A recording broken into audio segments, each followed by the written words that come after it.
धिटाच्या हृदयाला तरारून घाम फुटावा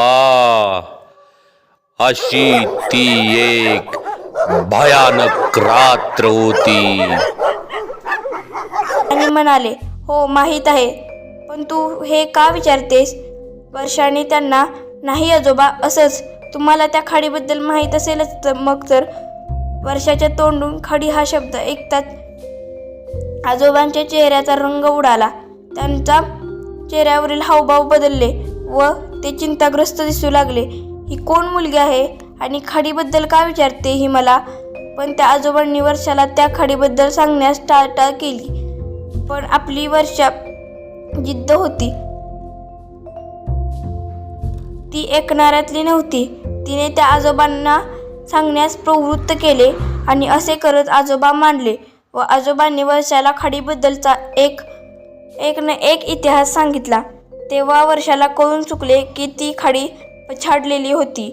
ते अतृप्त आत्म्याचा वास आहे आणि दर अमावस्या पौर्णिमेला त्या खाडीमध्ये विचित्र हालचाली होतात. हे ऐकल्यानंतर वर्षाचे डोळे मोठे झाले आणि एक भीती तिच्या मनात दाटून आली. तिचे अंग शहारले. ती आजोबांपासून निघून गेली आणि कॉलेजमध्ये आली. पण लेक्चरमध्ये तिचं काही मन लागेना. वर्षा घरी आली. सायंकाळ झाली होती. सर्वजण आले होते. सर्वांचे जेवण झाले होते. तिने देखील सर्व कामं आटपून आपली रूम गाठली आणि त्या खिडकीतून सगळीकडे बघितले. आकाशात चंद्र दिसत होते. त्याचा उजेड सर्वत्र पसरला होता आणि चांदण्या चमचम करीत होत्या.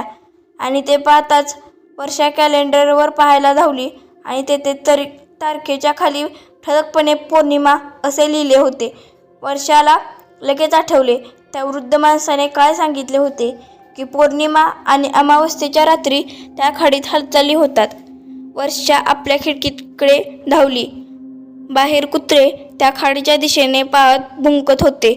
वर्षाला बाहेर फक्त चंद्रप्रकाश दिसत होता. त्या खाडीकडे काही हालचाली नव्हत्या. ती परत आपल्या बेडवर आली आणि भूताच्या गोष्टी वाचण्यात गुंग झाली. बराच वेळ उलटून गेला आणि अर्ध्या झोपेत असलेल्या वर्षाला घड्याळातील टोलने उठवले. तिने पाहिले तेव्हा घड्याळात 12 वाजले होते. वर्षा जागी झाली आणि उत्सुकतेपोटी ती आपल्या खिडकीजवळ आली. तिने बाहेरच्या खाडीकडे पाहिले, पण तिला बाहेरून पाहून निराशाच भेटली. फक्त कुत्रे भुंकण्याचा आवाज तिला येत होता. तिला वाटू लागले काही नाही वाटत तिथे. त्या वृद्ध आजोबा उगाचच घाबरत होते. वर्षा खिडकीपासून माघारी फिरणार तितक्यात तिला खाडीत काहीतरी हालचाल होताना दिसले. वर्षाला त्या अंधारमय खाडीमध्ये एक वेगळंच दृश्य दिसू लागले. एक लहानसा उजेड होता जो त्या खाडीमध्ये हलताना दिसला होता. दिवा होता तो. पण थोडा पुढे जाऊन तो एका नदीजल बंद पडला. त्या नदीत चंद्रप्रकाश पडला होता. त्या उजेडाने ती नदी साफ दिसत होती. वर्षाला अजून एक हालचाल दिसली. त्या नदीतून काही सावल्या बाहेर पडू लागल्या आणि हवेत तरंगू लागल्या. जणू काय त्या खाडीमध्ये त्या प्रेतात्म्याची जत्राच भरली होती. जेव्हा त्या क्षणी वर्षाला परत जाणवले की आपल्या मागे कोणीतरी आहे, ज्याची तिला जाणीव झाली. तिला वाटले प्रथमेश दादाच आहे. पण वर्षा त्या समजाने मागे वळून बघते तर मागे कोणीच नसतं. असते तर एक भयान शांतता. वर्षा खूप घाबरलेली असते आणि तशीच ती घाबरत तिच्या बेडवर येऊन झोपते. किती झाले तरी तिला झोप येत नसते. तिला तिच्या डोळ्यासमोर ते खाडीचे दृश्य दिसू लागते. पण काही वेळ उठल्यानंतर तिला झोप लागते. सकाळ होते. पण सकाळ झाली तरी वर्षा तिच्या रोजच्या वेळेत उठत नाही. तिचे आई बाबा आणि तिच्या भावास वाटते की वर्षा का नाही उठली का नाही आज. तेव्हा ते वर्षाला बघायला जातात. काय झाले तिला तिच्या रूममध्ये जाऊन बघतात तर वर्षा अजून झोपलेली असते. तिची आई तिच्या बाजूला येऊन बसते आणि तिला उठवायला बघते. वर्षाला स्पर्श करताच वर्षाच्या आईला कळते की वर्षाचं अंग पोळतंय. तिला ताप आलाय. तापामुळे तिचे बाबा लगेच डॉक्टरला बोलवून घेतात आणि तिला तपासतात व औषध गोळ्या देऊ करतात. वर्षा तशीच बेशुद्ध अवस्थेत असते. डॉक्टर तिच्या घरच्यांना काळजी घ्यायला सांगतात आणि निघतात. वर्षाची आई काळजीत येते की काय झाले आहे वर्षाला आणि तिची आई वर्षासाठी देवाकडे प्रार्थना करते. देवा, माझ्या मुलीला बरं कर. काही वेळ जातो, वर्षा शुद्धीवर येते. वर्षाला काहीसं बरं वाटत असतं. मग ती थोडं खाऊन पुन्हा आराम करत असते. तेवढ्यात प्रथमेश दादा तिला भेटायला येतो. वर्षाला काहीसे बरे वाटत असते म्हणून ती आपल्या भावास काही सांगायचे ठरवते, पण तो तिला तिचं न ऐकता आराम करण्यास लावतो आणि असा काही विचार करू नकोस हा सल्ला देऊन जातो.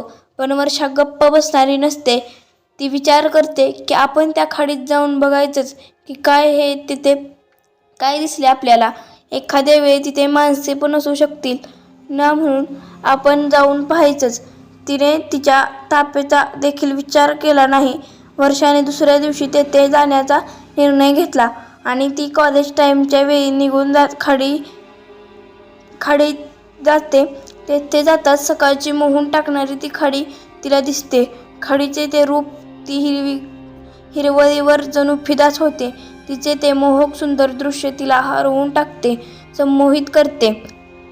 तिला तेथून हवेत उडणारे ते पांढरे शुभ्र बगळे, ते वातावरण, ती थंड हवा, सगळं तिच्या मनाला मोहण्यासाठी माफक होतं. सगळीकडे उंच उंच झाडी होती. तरीही थोडे आत जावे म्हणून ती आतमध्ये गेली. काही अंतरावरती तिला एक झाडाला झोपाळा दिसला.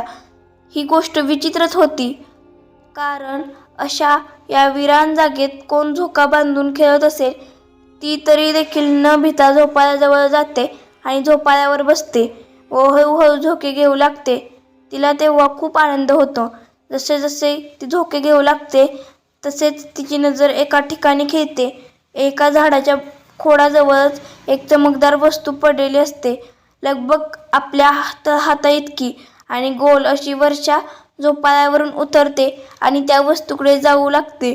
ती जवळ जाते आणि ती पडलेली चमकदार वस्तू हातात घेते आणि ती पायातील पैंजण असते, खूपच चमकदार, चांदीची. वर्षा जेव्हा ती पैंजण हातात घेते त्या क्षणी तेथील वातावरण बदलू लागते. काळे ढग पसरू लागले. एक थंडगार वाऱ्याच्या झुळका वर्षाला शिवून जात होत्या. त्याला घाबरून वर्षा तिथून पळाली आणि आपल्या घरी पोचली. तेथे मध्ये एका रस्त्यात त्या आजोबांनी वर्षाला धावताना पाहिले. वर्षा तशीच आपल्या घरात आली आणि कोणाला काही न सांगता आपल्या खोलीत शिरली. तिला तेव्हा लक्षात आले तिच्या हातात काहीतरी आहे. तिने मुठ्ठी उघडून पाहिली तर त्या क्षणी ते पैंजण होते. वर्षा दमली होती. ती आधी पाणी प्यायली, मग शांत होऊन आपल्या जागेवर बसली व ती पैंजण पाहू लागली. तिने ती तिच्या पायात घातली आणि प्रथम तिने वाजवून पाहिले. छन्न छन्न आणि नाचू लागली. तिचे नाचणे बेताल होते. ती थांबेनाच झाली होती, पण अचानक ती भानावर आली व थांबली आणि तिने ते पैंजण ठेवून आतमध्ये ड्रॉवरमध्ये दिली आणि बाहेर सर्वांसोबत परत जेवण करू लागली. आणि तिने पाहिले की ते पैंजण बाहेरच होते, ते तिच्या जागी नव्हते, ती जमिनीवर होते. वर्षाने त्याच्याकडे थोडे दुर्लक्ष केले आणि ती तशीच ठेवून दिली. तिला वाटले पडले असेल आपल्याकडून ठेवताना असे, म्हणून ती झोपली. आणि पण आज ती खाडीला पाहायचे विसरून गेली. दमली असल्याने ती लवकरच झोपी गेली. वेळ झाला होता. वर्षा गाढ झोपेत होती, तरी देखील तिच्या कानात काहीतरी आवाज येत होता. एक छन. त्या आवाजाने थोडीशी जागली आणि पुढे तो आवाज तिला स्पष्ट येऊ लागला. छन्न. त्या आवाजाने वर्षा आता गडबडून जागी झाली. तो आवाज तिला एकदाच आला होता आणि तो सुद्धा तिच्याच खोलीमधून. वर्षा गडबडून जागी झाली तेव्हा तो आवाज बंद झाला होता. तिच्या खोलीमध्ये सर्वत्र अंधार होता, म्हणून काही आजूबाजूने दिसत नव्हते. फक्त खिडकीमधून चंद्रप्रकाश आत येत होता, तोच उजेड. त्यात आपल्या खोलीच्या एका कोपऱ्यामध्ये शीतलला एक प्रतिमा दिसली, जी तिच्या खोलीच्या एकदम कोपऱ्यात उभी होती. त्या संबंधित प्रतिमेची काही हालचाल होत नव्हती. अंगावरती पांढऱ्या वस्त्राचा पेहराव होता आणि चेहरा पूर्ण काळिखात बुडालेला. चेहरा अंधारात होता की केस होते ते जे चेहऱ्यावर आलेले आणि चेहरा झाकत होते. वर्षा ते पाहतच बसली. तिचे मोठे डोळे त्या प्रतिमेला घुरत होते. काय आहे ते? तितक्यात त्या प्रतिमेची हालचाल होत आहे असे वर्षाला दिसले. वर्षाने आपले पांघरूण घट्ट आपल्या चेहऱ्यावर ओढून घेतले. ते हळूहळू